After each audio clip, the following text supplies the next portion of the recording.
Bismillahirrahmanirrahim. Assalamualaikum warahmatullahi wabarakatuh. Innal hamdalillah nahmaduhu wa nasta'inuhu wa nastaghfiruh wa na'udzu billahi min syururi anfusina wa sayyiati a'malina. May yahdihillahu fala mudhillalah wa may yudlil fala hadiyalah wa asyhadu an la ilaha illallah wahdahu la syarikalah wa asyhadu anna Muhammadan abduhu wa rasuluh. Allahumma shalli ala nabiyyina wa sayyidina Muhammad wa ala alihi wa man tabi'ahum bi ihsan ila yaumiddin. Allahumma inna nas'aluka ilman nafi'a wa rizqan thayyiba wa amalan mutaqabbala. Puji syukur kita panjatkan pada Allah. Selawat dan salam semoga tercurah pada Nabi besar kita Muhammad sallallahu alaihi wasallam. Pemirsa sekalian yang semoga senantiasa dirahmati oleh Allah. Pada kesempatan pagi hari ini kita akan kembali membuka tanya jawab kaitan dengan muamalat atau umum. Nantinya bisa bertanya via telepon 0812 281 85131 atau bisa lewat Zoom Khobar Islam Academy yang bisa lihat akunnya di atau ID-nya di flyer yang telah tersebar, termasuk juga passwordnya Khobar. Coba cek di beberapa medsos binaan Rumah Iso, itu sudah ada flyer kajian pagi ini. Situ sudah tertera ID-nya dan passwordnya. Dan bagi rekan-rekan yang ingin bertanya lewat YouTube, bagi ikhwan dan akhwat yang ingin bertanya lewat YouTube, ya silakan juga untuk bertanya lewat YouTube ataupun lewat WA, nanti dari pihak radio akan forward ke kami. Baik, kita lihat dulu kenapa riba itu ngeri banget.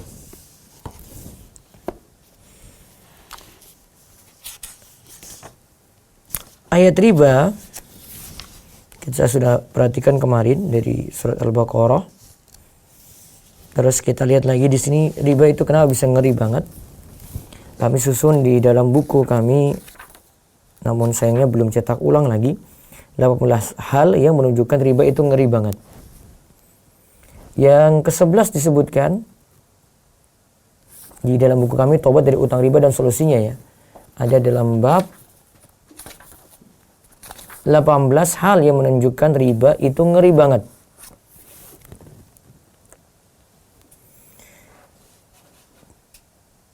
Yang ke-11 disebutkan yang tidak makan riba bisa tetap merasakan debunya. Yang tidak makan riba bisa tetap merasakan debunya. Walaupun ini disebutkan dari hadis yang dhaif. Dari Abu Hurairah radhiyallahu anhu, Rasulullah sallallahu alaihi wasallam bersabda, la ya'tiyanna 'alan nasi zamanun la yabqa minhum ahadun illa akala riba faman lam ya'kul asabahu min ghubarihi. Akan datang pada manusia suatu zaman sewaktu tidak akan tersisa kecuali pemakan riba. Siapa saja tidak makan riba ketika itu, ia bisa memakan debunya. Hadis ini riwayat Ibnu Majah, Abu Daud, namun dikatakan oleh para ulama diantaranya Al-Hafiz Abu Thahir, hadis ini dhaif. Namun secara makna benar ini. Realita yang kita dapati kalau di zaman ini, yang kita dapati di zaman ini, orang pun tetap masih bisa punya pengaruh dari riba tadi terkena pada dirinya, apalagi transaksi-transaksi yang ada, kita terpaksa melakukan seperti itu. Seperti misalnya untuk kemudahan untuk transfer harus lewat bank dan seterusnya. Padahal yang kita dapati nantinya, kalau kita punya rekening di situ, kita berarti memberikan dana pada bank supaya bank memutar uang ini dipakai oleh masyarakat yang membutuhkan pinjaman. Memang dengan keterpaksaan kita melakukan seperti itu karena tidak ada jalan lain. Maka seperti bahasan sebelumnya atau di video-video sebelumnya nanti bisa dilihat bahasan kami. Jadi riba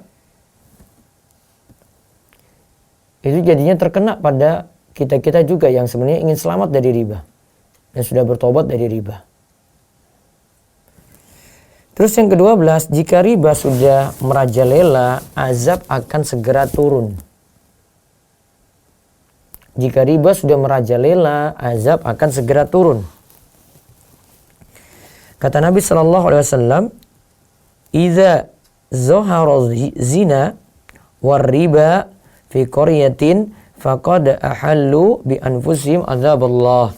Apabila telah marak perzinaan dan praktek riba di suatu negeri, maka sungguh penduduk negeri tersebut telah menghalalkan diri mereka untuk diazab oleh Allah.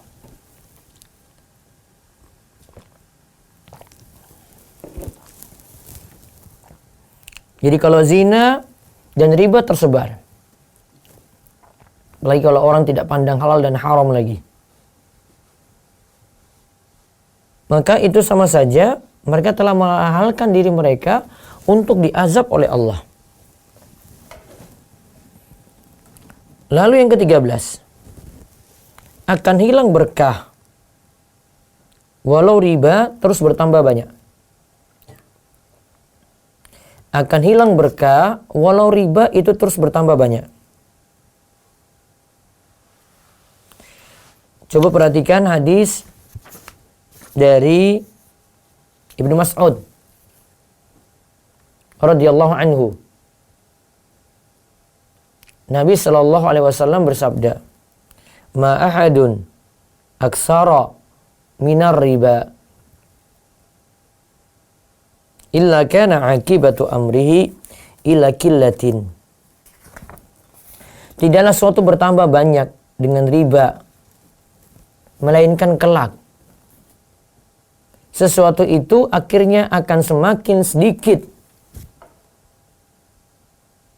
Kata para ulama, yang dimasukkan sedikit di sini, sedikit jumlah, sedikit berkah. Jadi kalau kita lihat memang kenyataannya, misalnya, dia pinjamkan uang nih ya, dia tambah makmur ya, tambah kaya ya, dia tambah banyak hartanya ya, tunggu aja. Bisa jadi harta itu akan ludes habis, bisa jadi harta tersebut akan hilang berkahnya. Dan itu realita yang terjadi. Ada cerita dari orang yang dulunya bangkrut dan dia beranjak dari titik nol lagi. Dia ingin bangkit dari situ. Ya. Sebagian kita mungkin pernah mendengar cerita dia gitu. Awalnya usahanya jalan biasa. Gitu. Kemudian datang pinjaman dari bank, kemudian dia ambil. Mulai dari titik itulah kebangkrutan dia. Usahanya hancur, mobilnya masalah, uangnya dirampok, macam-macam pokoknya. Kena masalah terus. Hartanya jadi ludes. Hilang berkahnya. Dikarenakan seperti ini. Ya, dikarenakan dia menerjang riba. Maka kuncinya adalah jauhi riba. Agar dapat keberkahan dalam harta. Terus yang ke-14, riba dan akal-akalannya adalah kebiasaan buruk orang Yahudi. Ingat, itu kebiasaan buruk orang Yahudi. Fa bi dzulmin minal ladzina hadu haramna 'alaihim thayyibatin uhillat lahum wa bi saddihim an sabilillahi katsira wa akhdhihimur riba wa nuhu anhu wa aklihim amwalan nasi bil batil wa atadna lil kafirina minhum azaban alima. Maka disebabkan kezoliman orang-orang Yahudi, kami haramkan atas memakan makanan yang baik-baik yang dahulunya dihalalkan bagi mereka. Dan karena mereka banyak menghalangi manusia dari jalan Allah. dan disebabkan mereka memakan riba.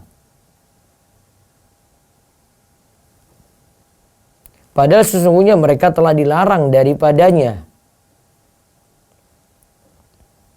Dan karena mereka memakan harta benda orang dengan jalan yang batil, kami telah menyediakan untuk orang-orang kafir di antara mereka itu siksa yang pedih. Ibnu Katsir mengatakan bahwa Allah telah melarang riba pada kaum Yahudi, namun mereka menerjangnya. Mereka makan riba. Dan orang Yahudi ini sudah ada di sekitar Nabi SAW juga. Ketika beliau hijrah ke Madinah, nah itu orang-orang Yahudi dulu yang berkuasa, yang menguasai pasar. Ada situ pasar Bani Nadir, yang itu mereka menguasai sehingga orang-orang Muslim kalau butuh sesuatu pinjamnya sama orang-orang Yahudi. Orang-orang Yahudi yang punya uang, nah orang-orang Yahudi kasih riba di situ.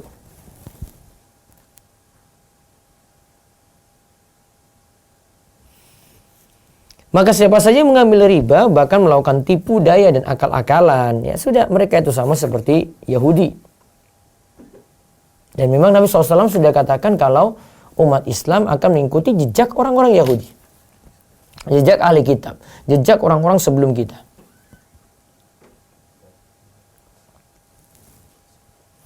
Terus yang ke-15, Allah tidak akan menerima sedekah, infak, dan zakat yang dikeluarkan dari harta riba. Seperti disebutkan dalam hadis, ayuhan nasu innallaha thayyibun la yaqbalu illa thayyiba. Wahai sekalian manusia, sesungguhnya Allah itu thayyib, baik. Allah tidak akan menerima sesuatu melainkan yang thayyib, baik. Kemudian Nabi SAW katakan juga, la yatasaddaqu ahadun bi tamratin min kasbin thayyibin illa akhadhaha Allahu bi yaminihi fayurabbiha kama yurabbi ahadukum faluwahu aw qalusahu hatta takuna mislal jabali a'zam. Tidaklah seorang itu bersedekah dengan sebutir kurma dari hasil kerjanya yang halal, melainkan Allah akan mengambil sedekah tersebut dengan tangan kanannya, lalu dia membesarkannya sebagaimana ia membesarkan anak kuda atau anak unta betinanya hingga sampai semisal gunung atau lebih besar dari itu. Coba lihat di sini, orang bersedekah dengan sebutir kurma hasil kerja halal. Allah akan memperbesar harta tadi. Ingat, hasil kerja halal. Berarti yang diterima itu dari yang halal nih. Yang membuat harta berkah itu dari yang halal. Walaupun itu jumlahnya sedikit dibandingkan dengan yang haram. Walaupun jumlahnya itu banyak. Maka seperti kata Ibnu Taimiyah rahimahullah, al-qalilu minal halal yubarak fihi wal kathiru minal haram ya yazhabu anhu yahlaku wa yazhabu anhu. Ibnu Taimiyah mengatakan yang sedikit dari yang halal itu lebih baik daripada yang banyak dari yang haram. Sedikit dari yang halal itu lebih baik daripada banyak dari yang haram.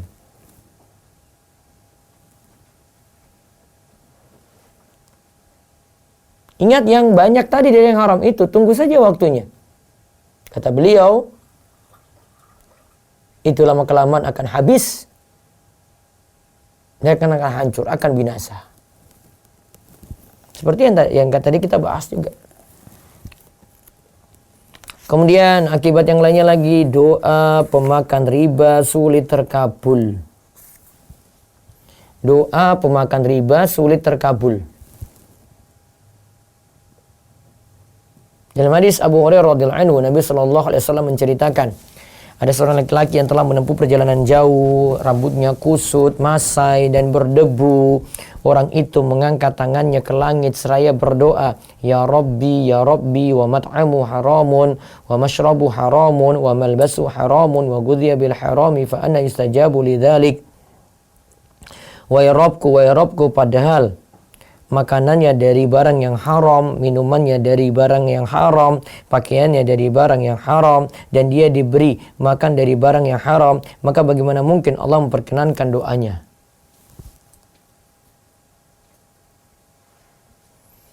Juga di sini makan riba membuat hati keras. Karena asalnya maksiat seperti itu. Kalla balrana ala qulubihim ma kanu yaksibun. Sekali-kali tidak. Sebenarnya apa yang mereka usahakan itu menutupi hati mereka.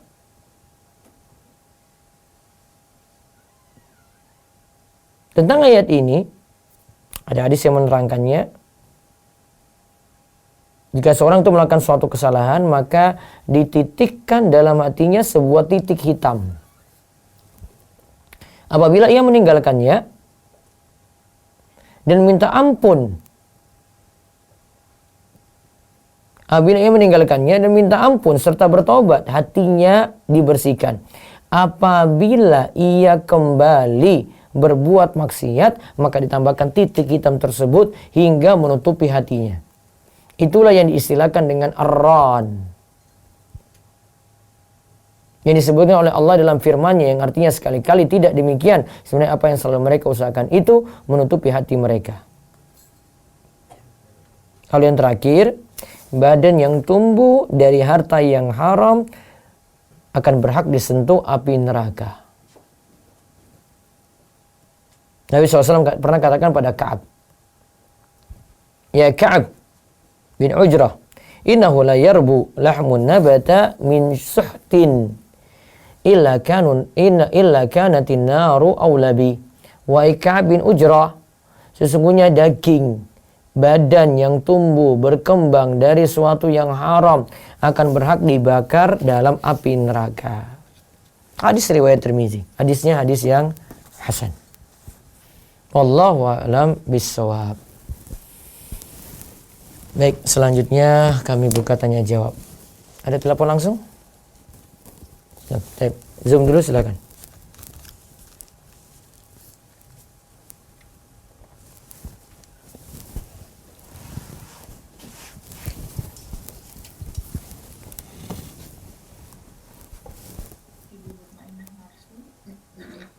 Assalamualaikum warahmatullahi wabarakatuh. Iya, waalaikumsalam warahmatullahi wabarakatuh. Silakan Bu. Begini Ustaz, misalnya jika ada suami yang pinjam uang bank begitu Ustaz, kemudian karena tidak tahu, kemudian setelah belajar, istrinya juga sudah tahu, istrinya mengingatkan untuk segera melunasi.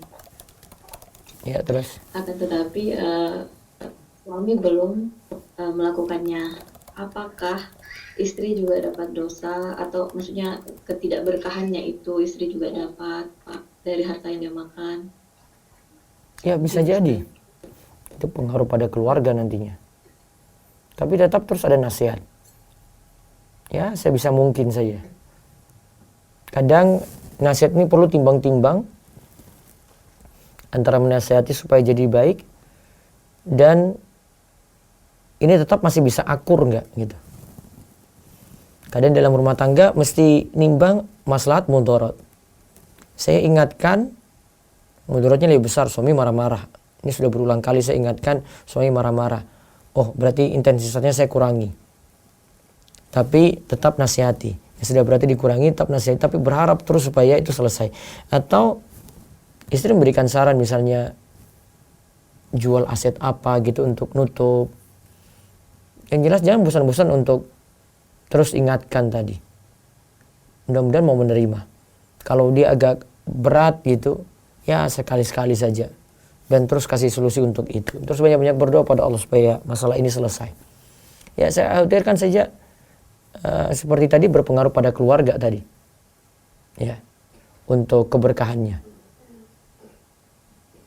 Jadi terus berdoa pada Allah supaya masalah selesai terkait riba atau harta haram ini. Kemudian mohon pada Allah supaya diberikan jalan keluar juga. Insya Allah akan terbuka jalan.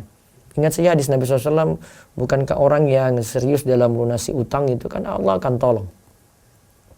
Serius, yang penting serius, saya punya tekad kuat nih. mau usaha apa itu. Dan ke realita juga orang-orang yang usaha keras seperti ini untuk melunasi utang itu cepat lunas. Beda kalau dia itu ngemplang gitu. Beda kalau dia itu sudah nggak mau serius lagi, pokok aja nggak mau lunasi. Wah, itu biasanya yang kena masalah banyak. Kalau ini sudah berusaha keras, tuh Allah tolong, nggak mungkin Allah itu biarkan seperti itu. Ada saja pintu rizki yang tidak diduga-duga itu muncul gitu. Dan harus yakin seperti itu memang. Cukup ya? Ya, bisa beralih lagi? Ya. Satu lagi baru saya balik ke telepon. Umu Asda.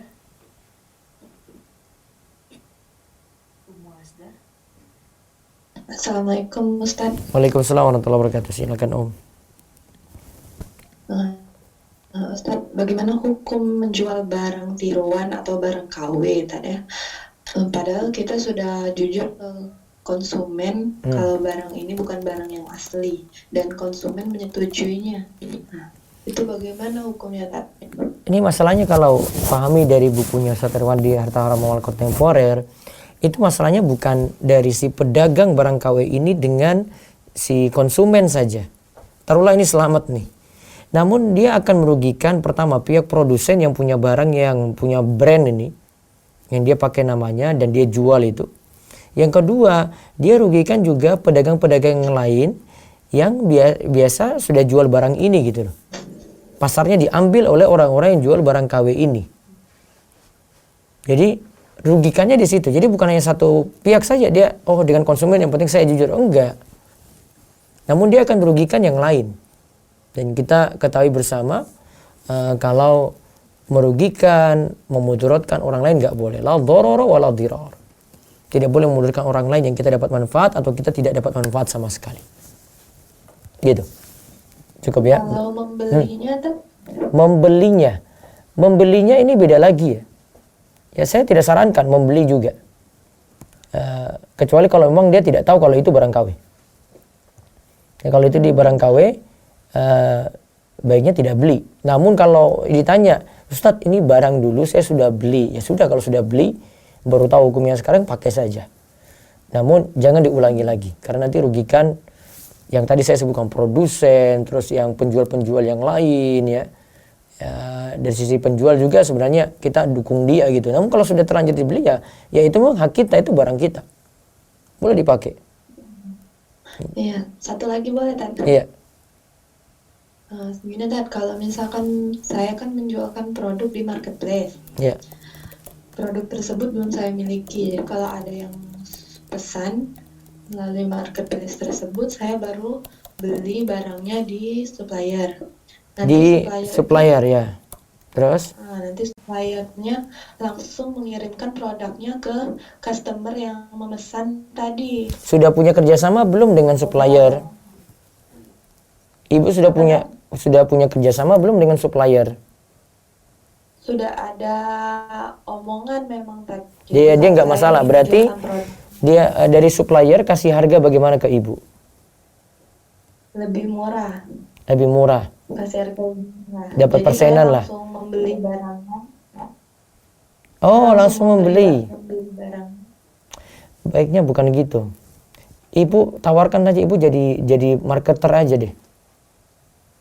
Karena ibu harus disarankan beli barangnya gini, ibu harus pegang dulu baru jualkan. Namun kalau ibu cuma marketer saja, maka ibu dapat konsumen, terus suruh si dropshipper, suruh supplier kirim, terus ibu minta fee gitu aja atau dapat fee. Dropshipper itu nggak mesti punya barang, dia cuma tukang promo. Paham ya? Jadi customer harus langsung bayar ke suppliernya? Enggak juga sih, enggak juga. Tapi ibu yang penting tidak disyaratkan harus punya barang oleh supplier gitu. Iya, memang seperti itu, Tat.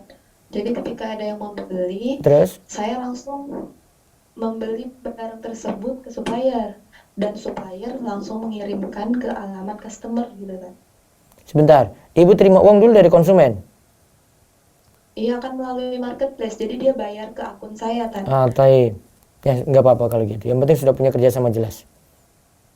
Kerjasamanya dengan suppliernya jelas itu. Nggak boleh jadi dropshipper liar lah. Oh, ya, Tad. Baik, cukup. Makasih banyak atas jawabannya. Baik. Baik, telepon silakan angkat. Ya. Monggo. Assalamualaikum. Halo, Assalamualaikum. Waalaikumsalam warahmatullahi wabarakatuh. Dengan siapa di mana ini? Halo, Ustaz. Assalamualaikum. Waalaikumsalam warahmatullahi wabarakatuh. Dengan siapa di mana silakan? Saya Isa, saya tinggal di Australia. Saya ada Ya. pertanyaan mengenai saat ini kan saya sedang menjalani bisnis laundry sama adik saya di Indonesia. Saya sebagai investor, dia sebagai pengelola bisnis. Terus kami punya skema bagi hasil 50-50. Ya. Nah, pertanyaannya, jika saya ingin meminta balik modal dalam jangka waktu 2-3 tahun, apakah itu termasuk riba? Usahanya sekarang sudah mulai untung apa belum? Halo? Usahanya sudah mulai untung apa belum? Halo? Usahanya sudah mulai Usahanya sudah mulai untung apa belum, Bu? Halo, suaranya nggak jelas, Ustaz, mohon maaf. Usahanya sudah mulai untung apa belum? Oh iya, sudah mulai. Sudah mulai 1 bulan ini. Sudah ya? Dan itu grafiknya mulai naik terus nggak, Bu? Halo, maaf, suaranya nggak jelas, Ustaz. Ya. Sebentar. Halo, suara saya jelas? Halo? Ibu? Halo? Ya, suara saya jelas? Belum, coba saya telepon lagi deh nanti. Iya, Bu, silakan. Ya.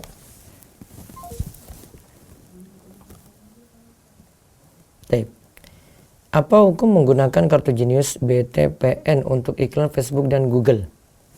Saya pelajari dulu ya kartu Genius ini ya. Terus, bagaimana berjual beli kurma dengan cara menunda pembayaran atau transfer? Bagaimana teknisnya?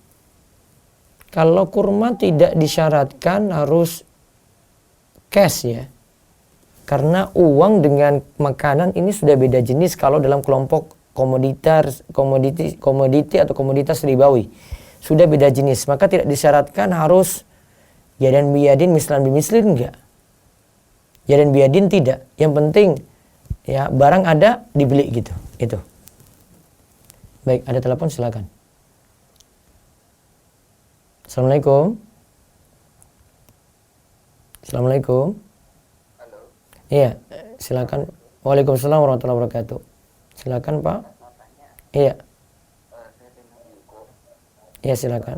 Kalau misalnya hukum bekerja di perusahaan asuransi gimana ya, Pak? Hukum bekerja di perusahaan asuransi.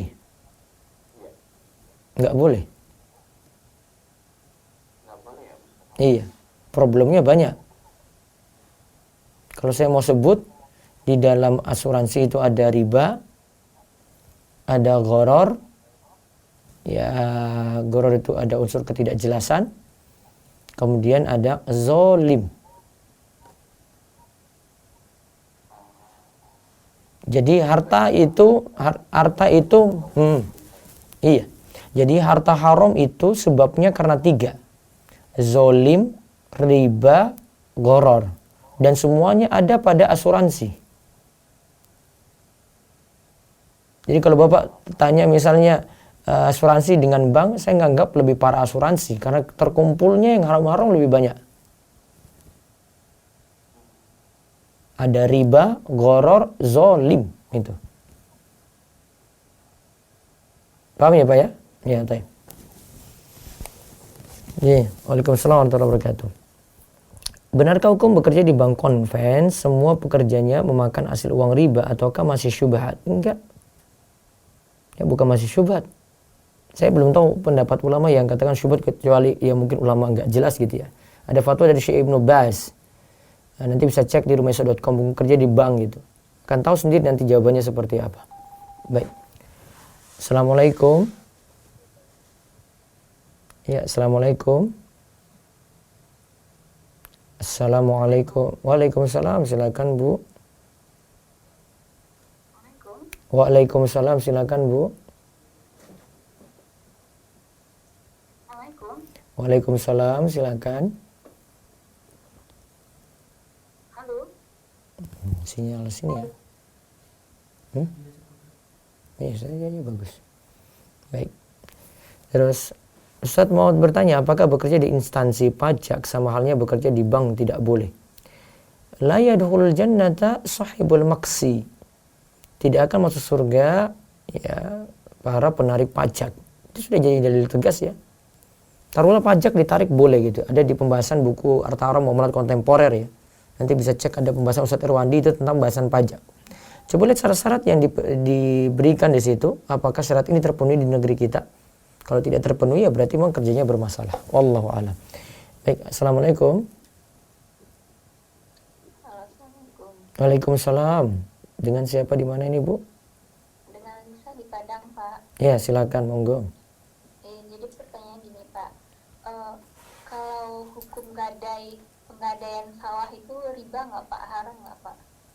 Jadi ibu misalnya pinjamin uang, terus ada orang titipkan sawah. Iya. Nah, dia gadaikan sawah. Terus akhirnya ibu pakai sawah itu dah. Iya. Nah, pakai gratis enggak? Iya, pakai gratis. Nah, pakai gratis berarti dapat manfaat dari ibu sebagai kreditur, dapat manfaat dari pinjam meminjam. Iya. Berarti statusnya riba. Kasusnya gini, Pak. Saya ceritain kasus orang tua saya, Pak. Ji. Jadi di kampung saya itu sawah tidak lagi begitu menguntungkan. Yang lebih menguntungkan sekarang itu kebun sawit. Jadi biasanya orang-orang di kampung itu mereka menggadaikan sawahnya dengan modal yang mereka pinjam itu mereka gunakan untuk mengelola sawit mereka.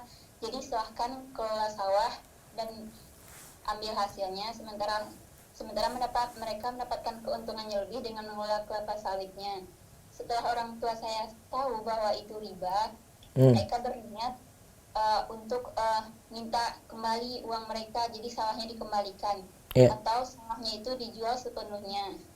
Tetapi mereka tidak mau, mereka malah bersikukuh bahwa silahkan lanjutkan saja ini sampai nanti saya ada uang sebesar yang saya pinjam itu untuk mengembalikannya. Jadi si yang punya sawah tersebut belum mau gitu, Pak, untuk mengembalikan uangnya. Itu bagaimana, Pak? Bisa saja yang si kreditur yang meminjamkan nuntut untuk jual sawah tadi. Iya, untuk menyelesaikan masalah ini. Ya. Karena sudah ada barang gadai kan. Iya. Taruhlah dia mau berhenti selesai, ya sudah. Mau selesai, berarti barang ini dijual, barang gadai ini dijual, laku berapa, nutupi utang yang ada.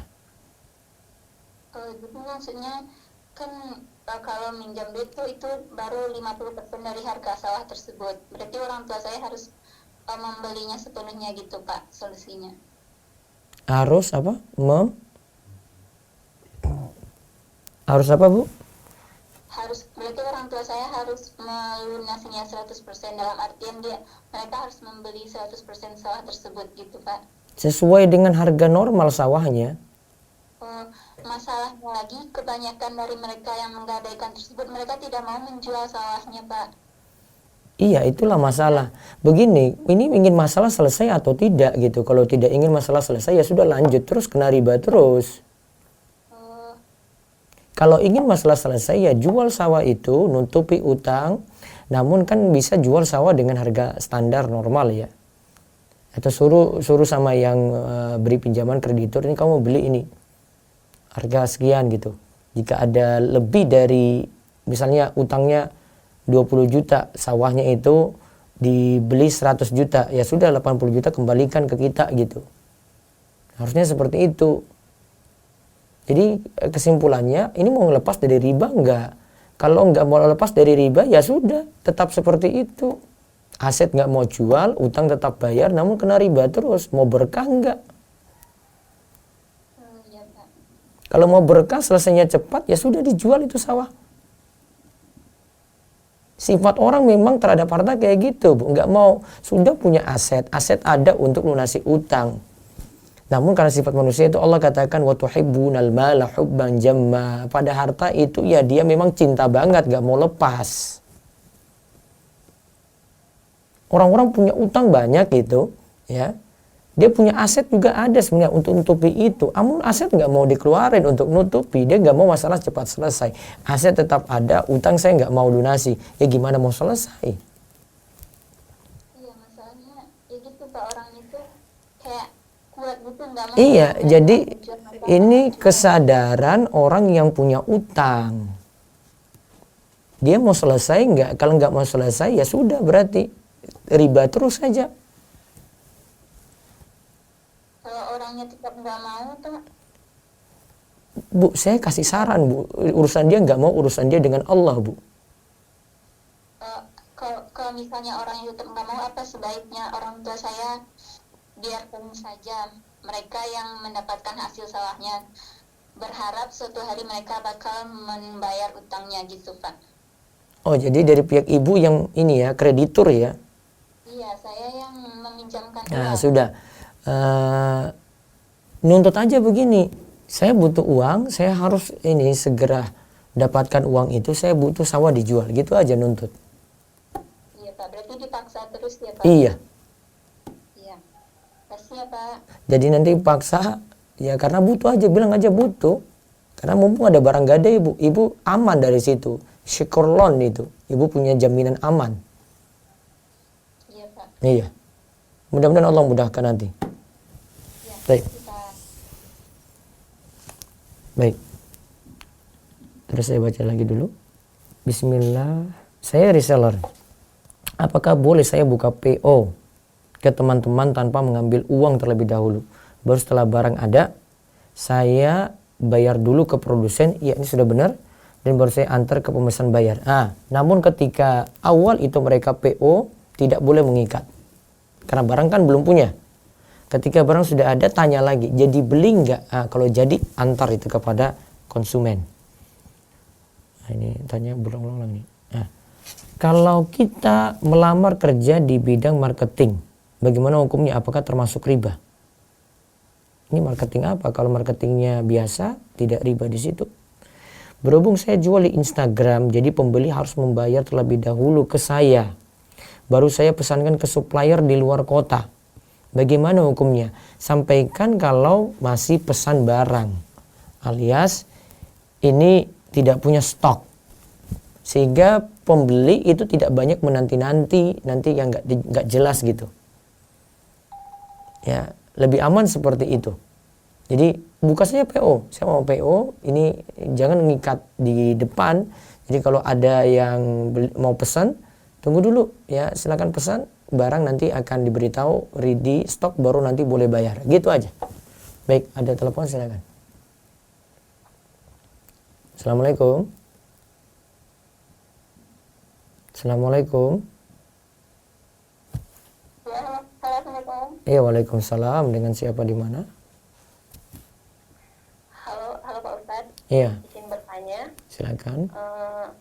Ini teman saya terlilit hutang. Iya, Sudah menjual aset sampai rumah juga dijual. iya, Tetapi hutangnya kan belum lunas, masih Iya. setengahnya gitu Ustadz. iya, Nah, beliau sempat menjadi perantara dari temannya pelaku usaha yang sedang membutuhkan dana berupa pinjaman iya, dengan jaminan sebuah bangunan gitu Ustadz. iya.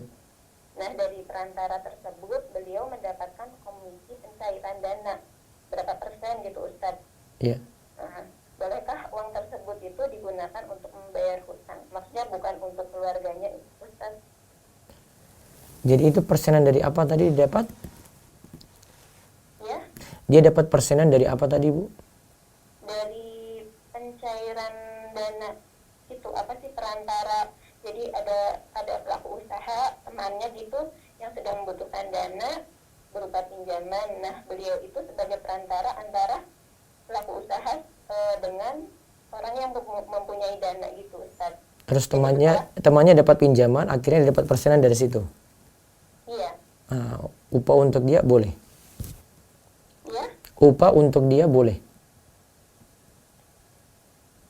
Halo? Iya, Upah, upah untuk dia dibolehkan.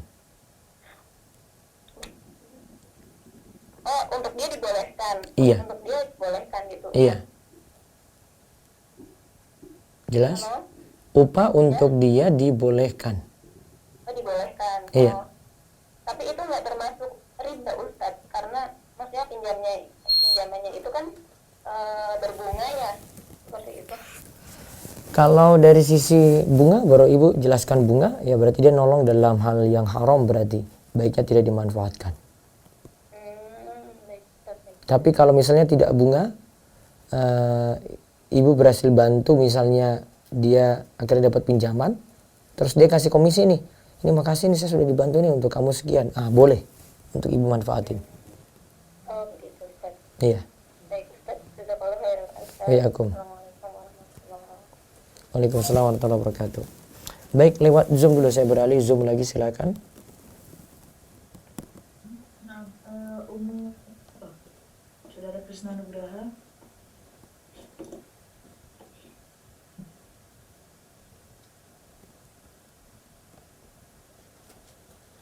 Mas Krisna Nugraha. Umu Azim Tanjung ini. Assalamualaikum Ustaz.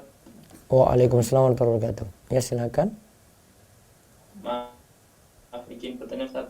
Iya. Mau tanya terkait hukumnya kalau mau top up di reksadana pasar uang seperti di beberapa aplikasi di Play Store Ustaz. Itu boleh apa tidak? Reksadana ya. Ini. Saya masih pelajari itu. Saya nganggap kayak saham. Reksadana saya masih nganggap seputar reksadana, saham, obligasi, sukuk. Nah, ini satu kelompok nih. Yang macam-macamnya, ada yang bentuknya surat berharga, ada yang tanam modal di situ. 4 ini ya ada masalah gitu. Salah satunya coba nanti ditimbang-timbang. Ini terkait dengan saham juga. Kalau yang syariah sama saja. Ini di kalimat ini diperhatikan coba. Pertama, telusuri dulu usaha yang dijalankan perusahaan ini apa. Kalau itu saham, ya usaha dijalankan itu apa, halal atau tidak. Satu. Terus yang kedua, untuk transaksi di dalam perusahaan ini, apakah terlibat dalam transaksi riba atau tidak. Bisa tahu dari ADART-nya. Kalau situ disetujui untuk bertransaksi riba, kena masalah juga. Ditelusuri yang kedua lagi. Belum transaksinya, ini kita belum bahas transaksi. Ya, ini baru dua ini dulu, ini dua pokok nih. Ya, kalau usahanya halal, wes, terus tidak ada transaksi riba, silakan timbang-timbang untuk beli sahamnya. Nanti berlaku untuk obligasi, berlaku dengan suku, berlaku untuk reksadana tadi. 4 ini satu kelompok pembahasannya. Cukup ya? Ya, terima kasih. Baik. Heran. Waalaikumsalam. Baik, satu lagi dari Zoom. Kita bacakan yang dari chat ya Ustaz. Iya. Bismillahirrahmanirrahim. Assalamualaikum warahmatullahi wabarakatuh Ustaz. Waalaikumsalam warahmatullahi wabarakatuh.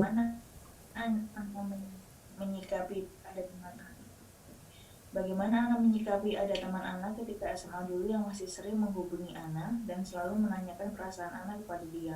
Ana terkadang tidak menanggapi, jujur Ana masih ada perasaan sama dia, tapi mengenai dia yang setahu Ana belum ngaji, Ana jadi ragu sama dia. Sudah 3 tahun kurang lebih dia masih saja menghubungi Ana walaupun hanya seperti 1 bulan sekali menanyakan kabar dan lain-lain. Namun hal itu berdampak tidak baik untuk Ana karena terkadang Ana tak kuasa untuk tidak membalasnya. Akhirnya saat ini Ana blok semua sosial medianya, tapi jujur Ana masih sesekali kepikiran dia Ustaz. Karena Ana sudah sangat cuek dan menolak dia, tapi kenapa dia masih saja mengejar Ana? Ana berpikir apakah dia benar begitu sering dengan Ana? Ana pernah mengatakan bahwa Ana nggak bisa pacaran dan lain-lain. Sebenarnya jawabannya mudah Bu, nggak usah dia cuma bilang nggak usah diterusin aja Bu. Pertanyaannya banyak galau.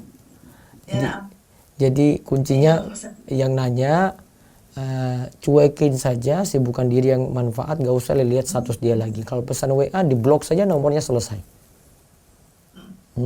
Terus lanjut yang kedua Bu.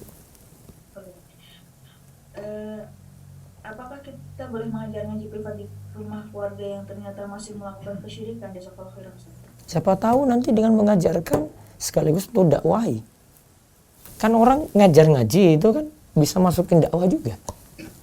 Saya ngajar Iqra, ngajar Quran. Kenapa saya nggak bisa selipin ada ayat gitu terus kita ingatkan, oh ini ayat ini membicarakan tentang syirik gitu kan bisa. Masuk ayat ketika bahas tentang wudhu, kita jelaskan, oh ini wudhu nih jelaskan dalam ayat ini nih, Al-Maidah ayat 6 nih. Kan bisa. Jadi kita tidak dituntut untuk kalau misalnya mau berdakwah itu harus materi akidah, saya harus sampaikan akidah itu enggak. Kadang tema yang diangkat gitu ya, tema yang diangkat tema jomblo. Tapi di dalamnya itu dikemas gitu, dikemas. Ini pembahas perjodohan, namun takdir itu kita singgung di situ. Anak-anak muda jadi paham, oh iya, saya harus banyak-banyak sabar, tidak banyak galau. Kena di situ. Oh, saya harus milih yang ikhwannya agamanya bagus. Agama bagus itu gimana? Harus meyakini tentang Allah kayak gini, kayak gini, kayak gini. Kena lagi akidahnya. Jadi dia justru masuk dengan pelajaran yang bagus sebenarnya, Al-Quran yang semua orang terima. Sampai pelaku syirik pun itu terima. Nah dari situ dia masukin pelan-pelan pelajaran akidah gitu. Insya Allah bisa. Yang penting punya ilmu dulu, bekal ilmu ini. Sampaikan akidah-akidah yang sederhana dari ayat Al-Quran yang mungkin dia ajarkan.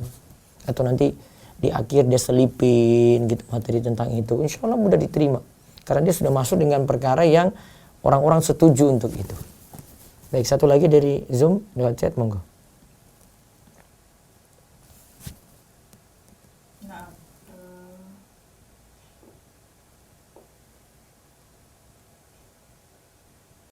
Bismillah, Ustaz hendak bertanya, misalkan Fulan memiliki hutang, ia sangat ingin melunasi hutang tersebut. Namun ia hanya memiliki motor untuk dijual. Namun dulu ia membeli motor tersebut dengan sistem ribawi. Bagaimana apabila ia membayar hutangnya dengan hasil menjual motor tersebut? Jazakumullah khair. Motor itu jika sudah dibeli asalnya milik dari yang beli. Walaupun dia beli dengan cara kredit. Nanti masalah dia beli leasing ini beda lagi ya. Tapi asalnya kalau beli motor itu dia beli motor itu jadi miliknya walaupun kredit. Kesalahan dia kalau dia dulu tempuh kredit riba, tobat untuk itu. Namun kalau motor sudah dibeli, motor jadi miliknya. Kalau dia punya masalah utang, ingin selesaikan itu, nutup itu, ya sudah jual itu. Tidak masalah. Itu motor jadi miliknya. Dia cuma rugi karena dulu melakukan riba. Terus yang kedua, bayarnya banyak, dia dizolimi di situ. Namun motor jadi miliknya, dia boleh pakai untuk melunasi utang. Wallahu a'lam. Baik, saya beralih dulu ke telepon, silakan. Ya. Assalamualaikum. Assalamualaikum. Waalaikumsalam warahmatullahi wabarakatuh. Dengan siapa, di mana Pak? Barakallahu fikum, Ustaz. Rahadian di Tangerang Selatan, Ustaz. Oh, monggo silakan Pak Radian. Ustaz ingin menanyakan soal hutang piutang. Jadi anak biasanya kalau pulang ke kampung halaman gitu, ada saudara atau teman dekat waktu kecil itu sering ngebantu untuk pergi ke sana kemari menggunakan kendaraannya gitu untuk silaturahmi dengan saudara yang lain. Nah, suatu saat teman anak ini pinjam uang beberapa ratus ribu. Nah, pas anak ke Bandung, anak minta tolong untuk diantarin Senin. Nah, ini masuk dalam memanfaatkan riba nggak Ustaz? Maksudnya memanfaatkan dari utang piutang masuk ke riba nggak Ustaz gitu? Jadi ketika diantar-antar kayak gitu bayar nggak? Nggak bayar, Mbak. Tapi anak suka ngasih gitu, udah beresnya ngasih, tapi nggak ada transaksi awalnya Ustaz gitu. Ngasihnya itu tujuannya upah. Iya, jadi niat anak ke upah juga, terus ngelolong juga gitu, karena memang teman anak itu agak kekurangan gitu. Ya sudah nggak apa-apa. Yang penting nggak boleh kasih gratis, nggak boleh mau digratisin. Kalau gratisin masalah Pak Radian. Iya. Karena utang itu selama dalam proses pelunasan, terus belum lunas ya, terus kita dapat manfaat dari debitur, dia kasih kita gratis ya selama utang ini masih ada itu ya. Nah ini nanti dikategorikan riba, dan ulama salaf dari dulu itu nggak mau dikasih kendaraan gratisan gitu, nggak mau. Mereka disuruh naik, tapi dia ingat ini, ini orang ini punya utang sama saya, enggak saya nggak mau. Karena sebenarnya dapat manfaat gitu. Tapi kalau memang nuntut bayar, nah itu kayak gitu, harus bayar, jangan minta gratisan dia gitu. Apalagi dia orang susah. Iya, baik Ustaz. Jadi tidak ada masalah kecuali kalau saya nggak ngeluarin biaya itu masuk ke pemanfaatan ya Ustaz. Pemanfaatan. Gitu. Jazakallahu khairan Ustaz. Waalaikumsalam. Waalaikumsalam warahmatullahi wabarakatuh. Baik. Saya lewat Zoom, nanti kalau ada telepon masuk silakan. Assalamualaikum Ustadz, gimana hukumnya barang-barang seperti baju yang dibeli dari gaji bank konvensional? Apa haram atau halal? Ini orang yang kerja, ya, dia pegang uang haram. Namun kalau dia beli di toko, transaksinya kan jual beli. Maka uang haram ini ketika transaksinya halal, berpindah tangan, maka jadi halal untuk yang menerima. Haramnya untuk yang bekerja saja. Baik, Assalamualaikum. Baik, Assalamualaikum.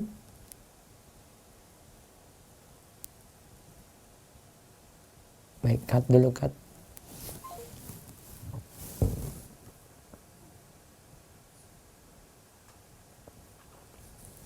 Ustadz, saya kredit rumah KPR BTN. Apa hukumnya?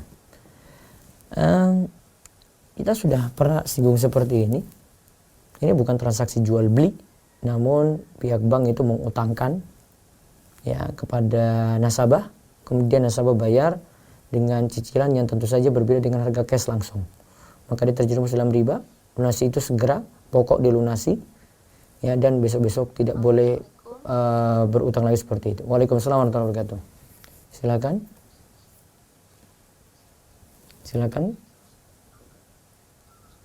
Ya, Assalamualaikum. Assalamualaikum. Assalamualaikum. Ibu fokus ke telepon saja, Bu. Saya mau nanya, gimana statusnya kalau misalkan saya jual beli kayak tiket online gitu, tapi dia pesan dulu ke saya, terus saya belikan, saya ngambil keuntungan sekian persen gitu. Apa itu termasuk riba atau tidak? Karena saya kasih harga setelah saya ngecek dulu harga di website tiket pesawat tersebut, terus saya kasih harga, tapi saya naikin dulu berapa persen gitu.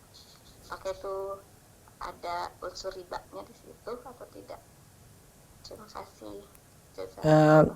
Khair, Ustaz. Hanya ibu yang bisa masuk dan buka website itu karena sudah punya keanggotaan. Halo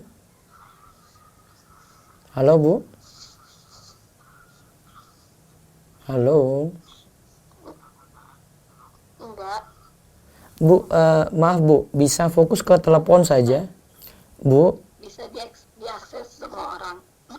Bu, bisa fokus ke telepon saja. Ibu. Halo.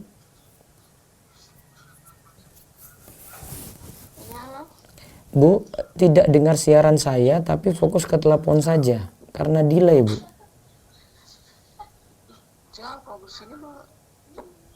Halo.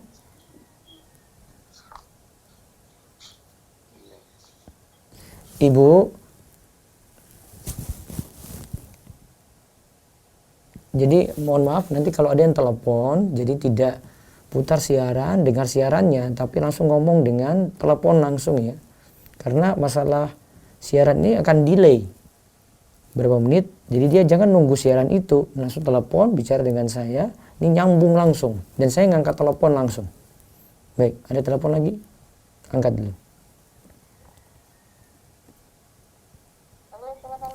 Waalaikumsalam warahmatullahi wabarakatuh. Silakan Bu. Waalaikumsalam warahmatullahi wabarakatuh. Silakan Bu. Halo, Assalamualaikum. Waalaikumsalam warahmatullahi wabarakatuh. Silakan.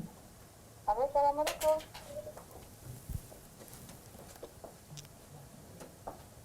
Suaranya kecil, Ustaz.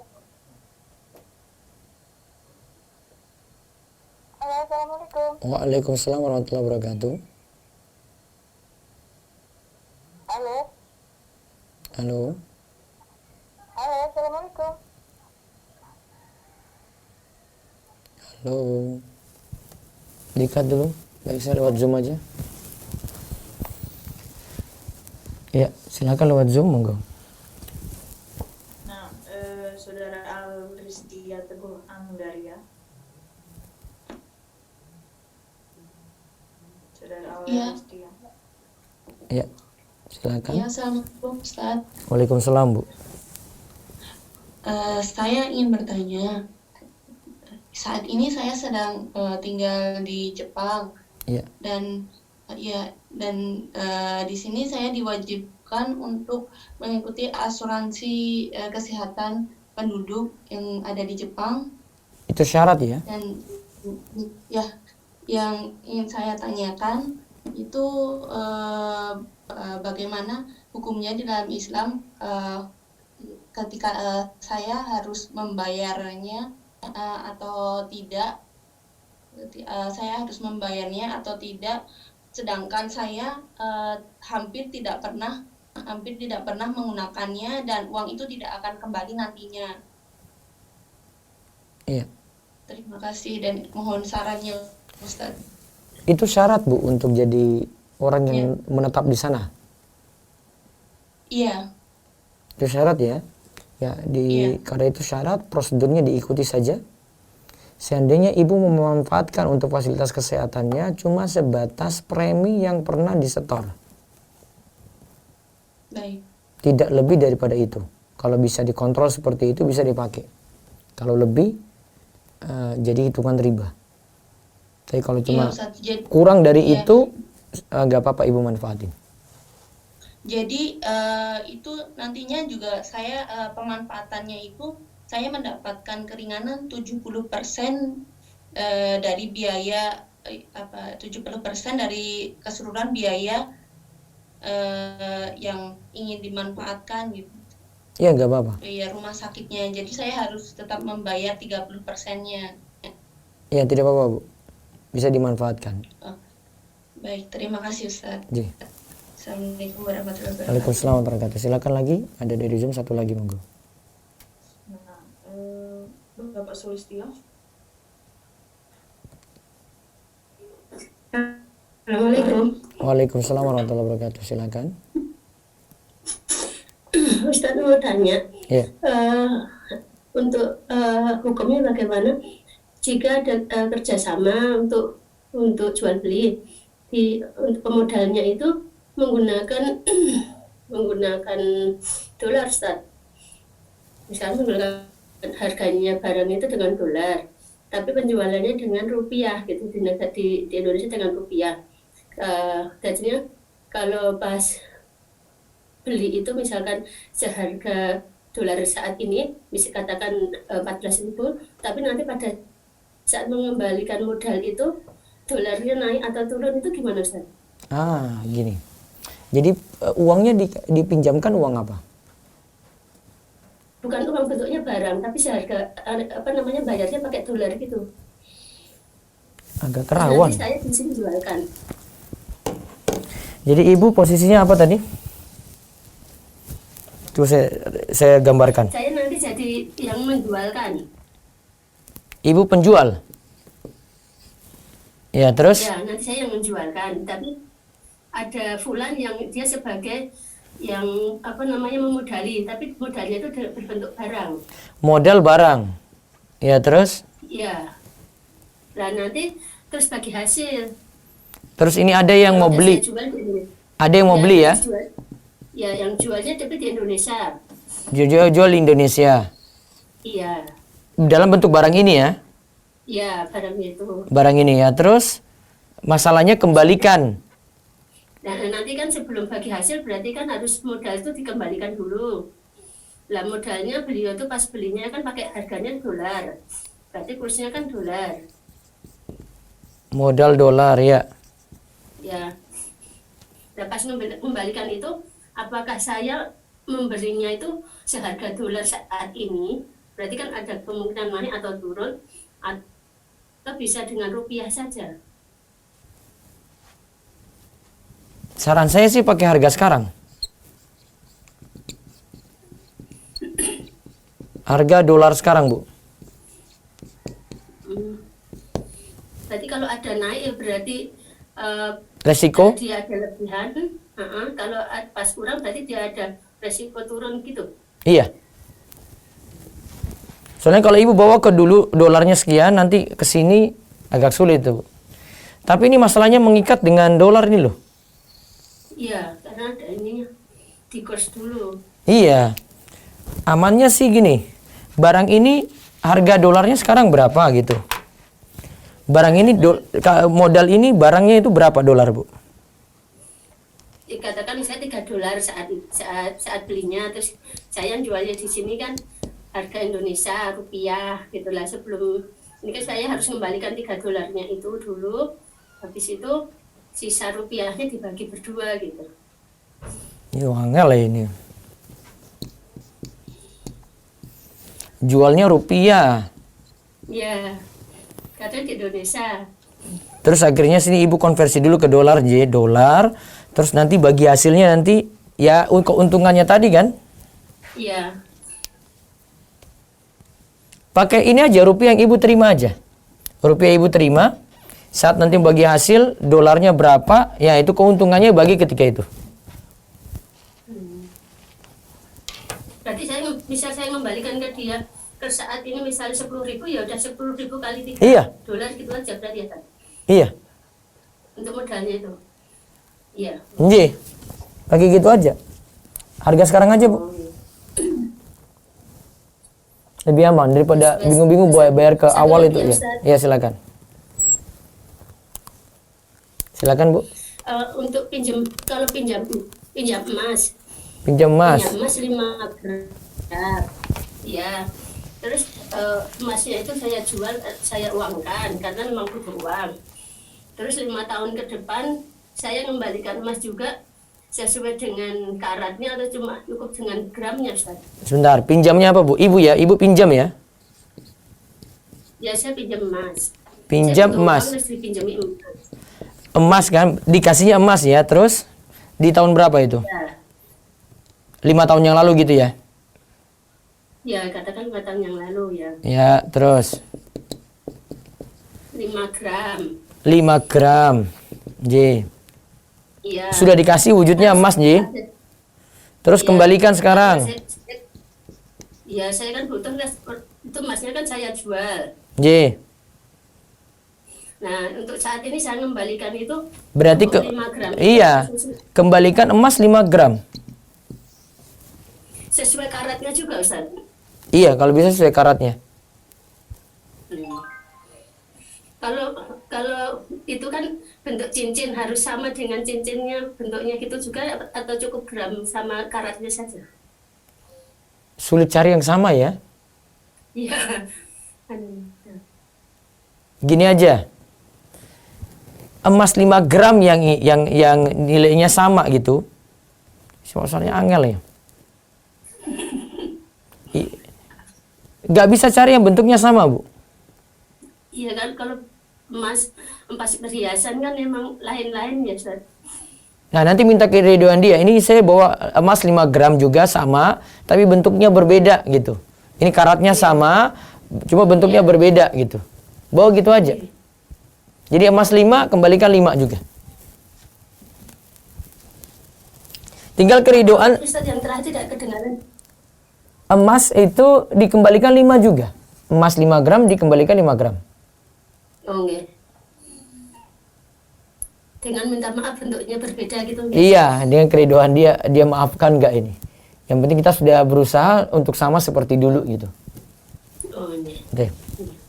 Ya, Ustaz, jazakallahu khair. Waalaikumsalam. Assalamualaikum. Waalaikumsalam warahmatullahi wabarakatuh. Baik, saya baca dulu lewat itu. Ada telepon, silakan. Ada telepon? Bisa diangkat?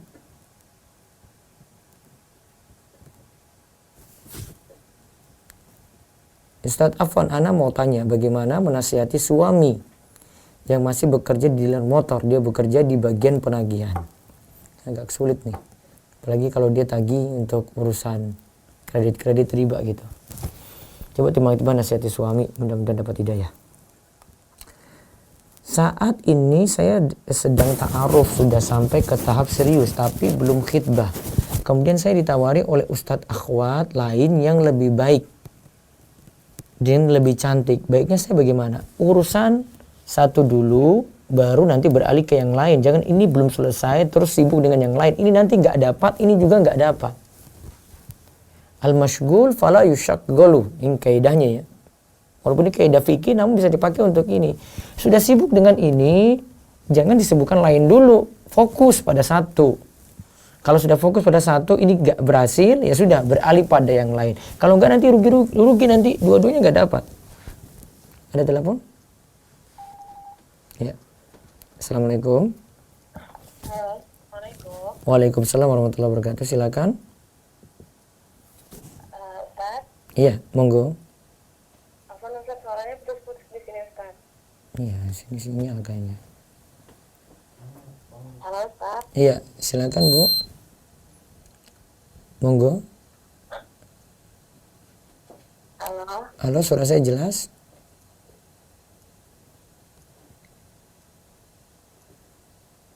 Baik, kayaknya internet di sini nih, sinyal nih. Iya, halo, silakan.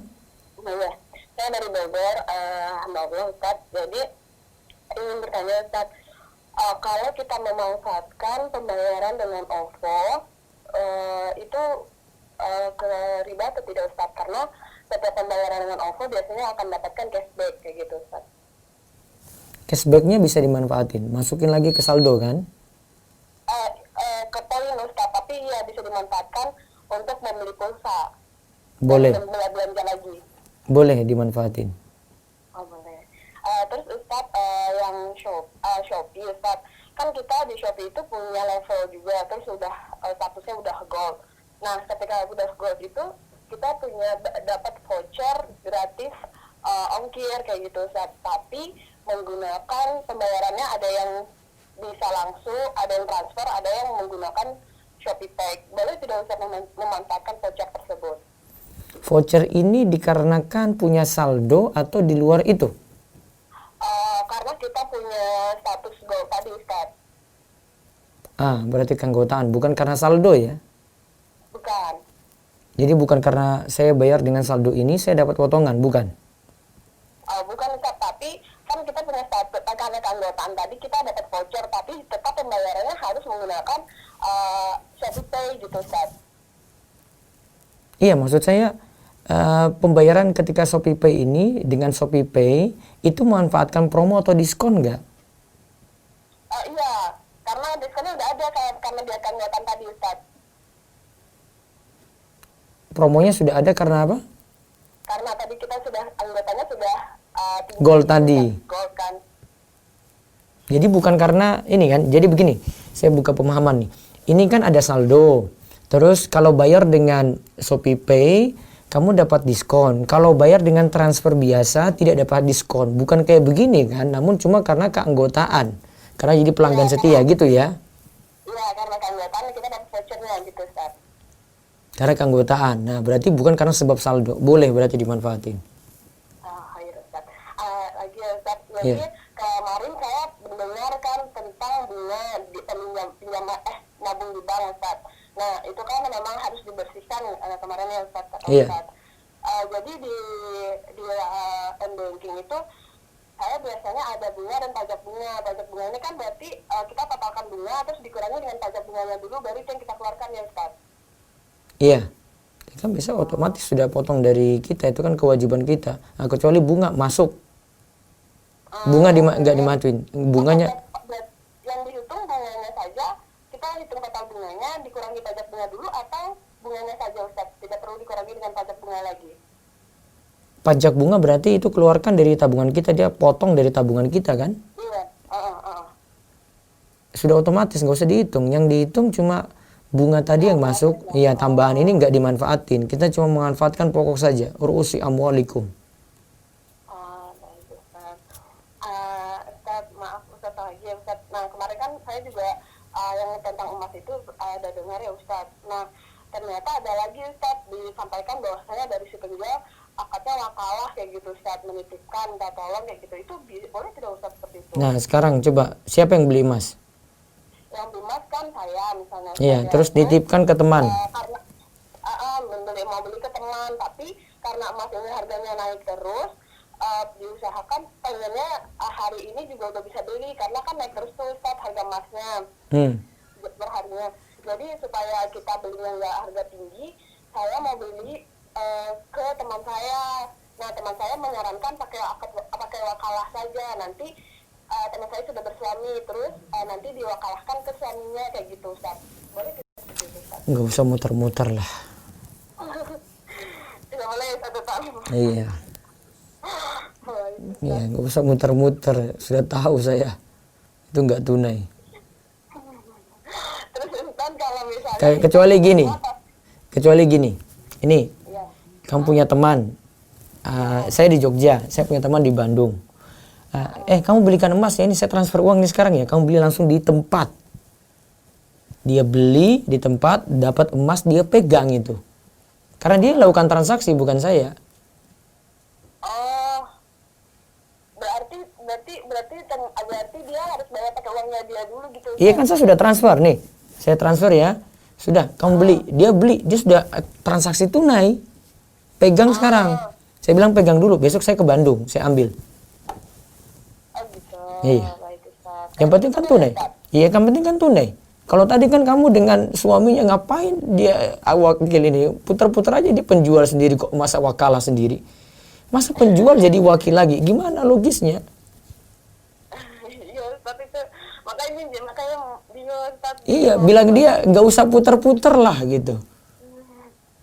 Ya Ustaz.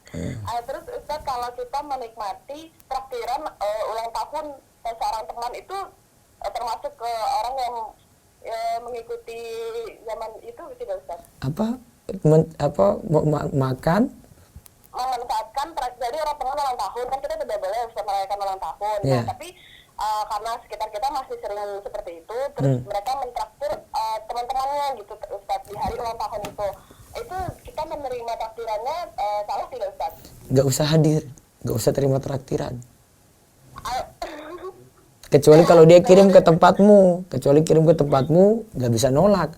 Kamu gak hadir acara, namun tiba-tiba bingkisan datang, ya gimana lagi?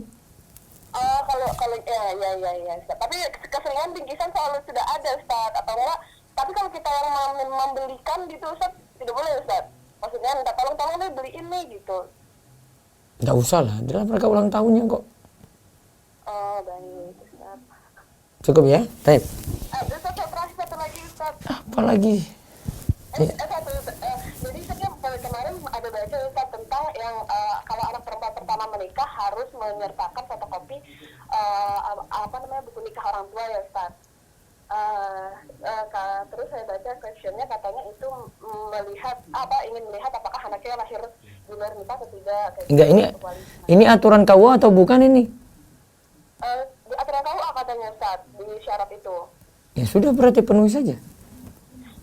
Tapi Ustadz, ini masalahnya ternyata si anak ini tahu Ustadz bahwasannya dia lahirnya tidak pas gitu Ustadz. Maksudnya lebih dulu 4 bulan 5 bulan dari tanggal pernikahan kayak gitu Ustadz. Nanti tanyakan ke KUA. Itu masalah administrasi itu bisa dibuat-buat ya. Akte itu kalau orang-orang dulu ya, dulu itu nggak hafal tanggal mereka lahir. Sehingga aktenya baru belakangan, dia sudah lahir, sudah umur 20 tahun baru dia buat akte itu. Jadi dengan melihat kayak gini nggak bisa pasti juga kalau anaknya lahir di luar nikah. Coba dicek ulang lagi gitu. Baik. Waalaikumsalam warahmatullahi wabarakatuh. Saya lihat di YouTube dulu, nih baru saya closing. Saya kerja di kedai kopi yang menerima pembayaran OVO, GoPay, ShopeePay dan ada promo. Ada promo cashbacknya dan menerima pembayaran kartu kredit juga. Apakah gaji saya halal? Asalnya yang nanya ini dia hanya menjual gitu ya. Masalah pembayaran nih, dia menerima pembayaran dengan GoPay, bagi dia itu boleh. Ya, itu cuma masalah di konsumen nanti. ShopeePay, GoPay, OVO itu masalah di konsumen. ketika mereka memanfaatkan promonya gitu, promo yang kaitannya dia punya saldo di situ. Beda kalau dia cuma bayar biasa ya. Kalau dengan kartu kredit, nah ini saya masih sanksi di sini karena nanti jadi makful lahu, makful anhu, jadi masalah penjaminan nanti dia ikut terlibat di situ. Yang kartu kredit mungkin bisa ditimbang-timbang, namun kalau yang GoPay, OVO, ShopeePay bagi si penjual dia jual barang, orang bayar dengan itu dia bisa terima gitu. Tapi bagi si pembeli dia tidak manfaatkan karena dari pihak marketplace atau pihak GoPay-nya itu misalnya sediakan promo gara-gara punya saldo di situ, nah dia manfaatkan saldo yang sejatinya itu adalah pinjaman yang diberikan oleh pelanggan ini kepada pihak GoPay. Nah, kemudian dia manfaatkan riba di situ. Wallahu a'lam. Ada telepon? Angkat tadi? Ya, terakhir silakan. Assalamualaikum. Waalaikumsalam warahmatullahi wabarakatuh. Ustaz mau tanya Ustaz. Iya. Bagaimana posisinya kalau seseorang itu bekerja di suatu perusahaan, tapi dia di bagian pajaknya itu penghasilannya gimana ya Ustaz? Di bagian apa? Pajaknya, ngurusin pajaknya Ustaz. Cuma ngurusin kan? Bukan orang yang bekerja di kantor pajak kan? Bukan, tapi perusahaan. Biasanya kan ada bayar pajak gitu ya Ustaz.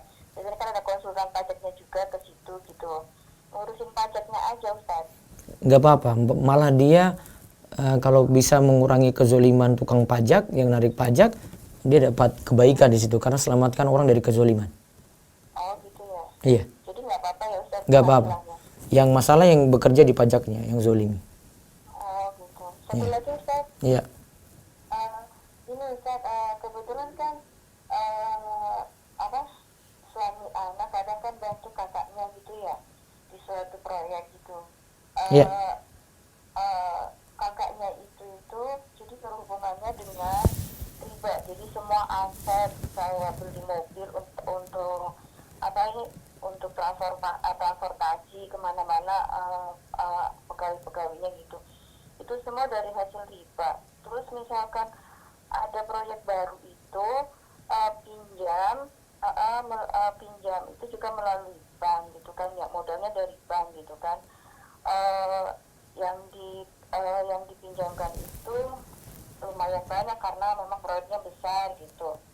Itu status dari suami anak kerja di situ gimana Ustaz? Ini kan gini, perusahaan pinjam. Iya betul. Terus suami cuma kerja. Suami kerja betul. Itu kan perusahaan ini kan gaji karena kerjanya. Urusan dia dapat uang dari mana, Bu? Tapi suami sudah tunaikan haknya sebagai pekerja. Oh iya seperti itu Ustaz. Ya, nggak masalah. Nggak masalah. Terus gini Ustaz, kan karena memang karena emang sama kakak, jadi kakak tuh kadang ini Ustaz, bayarnya tuh kalau memang ada uang dibayar, kalau nggak ada uang ya nggak bayaran gitu ya. Maksudnya karena memang tadinya kayaknya menganggapnya karena sama keluarga atau adik atau gimana. Terus kalau misalnya punya uang juga, kalau misalkan kita nggak minta hak kita untuk digaji juga, kakaknya diem aja gitu. Itu statusnya gimana ya Ustaz? Ya jangan nerima kayak gitu, jadi nggak jelas dong. Ya, cuman kalau diminta tolong, kalau nggak enak kata suami anak nggak enak katanya gitu kan, karena saudara gitu, nanti timbulnya gimana. Iya, daripada ada perasaan di belakang nggak enak, Bu. Minta kejelasan aja. Jadi sebaiknya nggak ini ya Ustaz ya? Nggak apa? Sebaiknya nggak terima itu. Ya penting jelas aja lah. Saya bantu tapi tahu sendiri gitu. Ya bicara aja empat mata bagaimana begitu, ini saya bantu apa, saya kerja apa, saya dapat apa enggak dari situ. Jadi enak gitu kan. Yang ini enak, yang mau butuh pekerjaan yang ini juga enak. Iya. Terus kalau kita minta hak kita seperti itu kan sebenarnya kalau kita minta kan sebenarnya nggak boleh ya Ustaz. Itu minta hak kita kok. Kalau minta hak kita itu nggak apa-apa ya Ustaz. Iya, kalau saya ngemis itu baru nggak boleh. Saya bisa kerja, terus saya datang minta-minta ke orang ini, minta duit, itu yang tercela. Itu hak kita kok. Sama seperti ibu minta nagih uang ke orang yang berutang, itu hak saya. Masa saya nggak boleh minta hak saya gitu? Itu uang saya kok, dia pinjem. Itu bukan lagi minta tercela. Iya. Ini kan ada orang. Terakhir ya Bu, terakhir ini. Iya. pinjam uang Ustaz.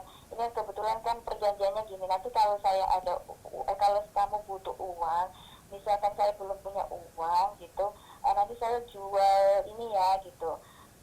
Terus kan ini Ustaz, kita ada uang nih, terus kan kita mau Idul Adha nih Ustaz nih.